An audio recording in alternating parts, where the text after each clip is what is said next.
Hey everybody, Spot of Nerd here. Today we are going to review the latest in the Marvel Universe, Black Panther.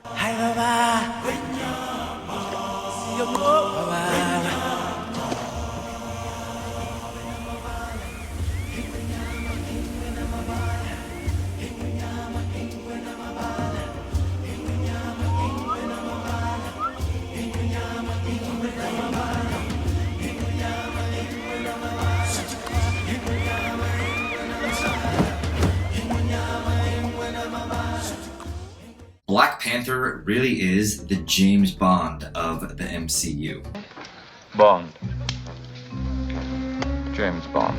It's the Batman to Bruce Wayne in Gotham. But this movie really reaches a level of writing that can tackle a hard issue, but still have a positive outcome. But you've been warned, there will be spoilers. One of the greatest things about this movie is its roots in Africa. The culture of the African tribes and the way that Black Panther comes to be. All of this in creating a vastly advanced Wakandan city. And where does it get such incredible technology? None other than the vibranium that's in its heart. Technology that in the wrong hands ultimately can lead to very bad things. Visuals in this film are stunning. They are absolutely amazing, and it really has you asking yourself just how much more can the Marvel Universe really give to us? What is going to be next, especially when we see Infinity War. One of the best scenes in the film, which you've probably seen in one of the trailers for Black Panther, it's a scene where T'Challa and his sister Shuri are trying to capture Claw from escaping. Claw was from the second Avengers film, Age of Ultron. Now, in the scene, it's incredible because she's actually not driving the car, she's still back in Wakanda. She can actually build a simulator around that technology, but still be in the real world driving the car that she's not in. I mean, it's absolutely mind-boggling. Seriously, whoever came up with this idea is genius. The technology that Wakanda possesses, it almost rivals Tony Stark and the Iron Man. What Shuri does is she makes this tech for the Black Panther that gives T'Challa almost the ability to take on an entire army. She makes the gizmos and the gadgets and really puts Wakanda on the map, even though it's not on the map because it's a hidden city. Chadwick Boseman plays the Black Panther alongside some of the greatest actors and actresses we've ever seen. The portrayal of these characters from a comic book really are just mesmerizing on how realistic they are. We even get to see Michonne from The Walking Dead play his general. And like I was talking about before, the relationship between T'Challa and Shuri, the brother and sister, is something special. It's one of the best relationships, almost better than Thor and Loki. Shuri is young, she's smart, and she wants nothing but success for the Wakandan people for generations to come. Bilbo and Smeagol are back in the film, and you'll remember Bilbo from Captain America's Civil War, the top CIA agent. You might call them the Tolkien white boys of the film.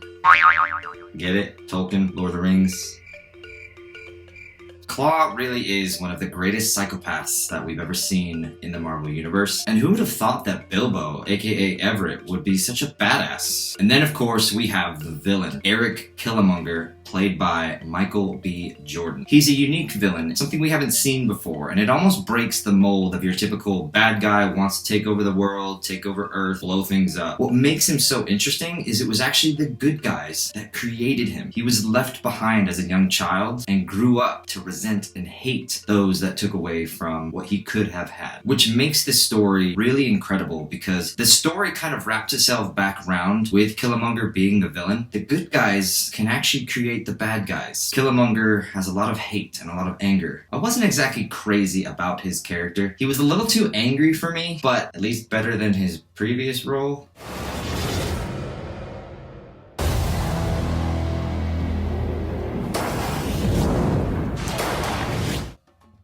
I don't know, maybe he just needed more screen time. He wants to take back what he believes is rightfully his. T'Challa understands that his father made a mistake when he left Killmonger behind. He wants to rebuild that bond, but unfortunately, that won't be the case. You know, I'm guilty of being angry sometimes. Nothing's ever really gonna get done, and I think that's the greatest message about this film is being angry and pointing fingers, nothing will ever get done. So if we can just chill out and maybe just have more sex, I don't know, candy, whatever your your deal is. Just stop being so angry. In the end, Black Panther truly is incredible. Go and watch it ASAP. It's no doubt that Marvel has pulled off yet another incredible character brought to real life on the big screen. And it's only building up. For in May, when we're going to get to see Avengers 3. This story was a great way for Marvel to deviate from its usual antics and comedy. Yes, this movie does have its positive moments and you will laugh, but they're placed in the right spots. It's not forced, unlike Last Jedi was. But it's a spy movie more than anything else. Really do feel like you're watching something out of James Bond. Its culture and its community and its diversity all brought in from a world where there's different dimensions and there's different monsters and there's different evils. There's also different good as well, all spread out across this incredible galaxy that the Marvel Universe has created. It also has one of the best end credit scenes I've ever seen in a Marvel film. People are finally starting to learn that you sit tight. Once those credits start rolling, we didn't actually see anybody leave when we watched. The first end credit scene is T'Challa and of course some of the Wakandan people. They're giving a speech in front of the world and they're saying that no longer can Wakanda remain secret, can remain hidden, and they're going to start sharing out their technology. You have somebody in the back say, well, what can Wakanda give to the world? And you see T'Challa, aka the Black Panther, simply smile and smirk throughout this whole movie. We've seen the sheer amount of technology and advances that can be brought to the world. They want to do good for the world. They want to bring good to the people, and they can do that by coming out of hiding. All I do know and can say is that Wakanda will play a huge role in Avengers 3, and I sure as hell cannot fucking wait. Thank you for watching, everybody. We will see you next time. Take care.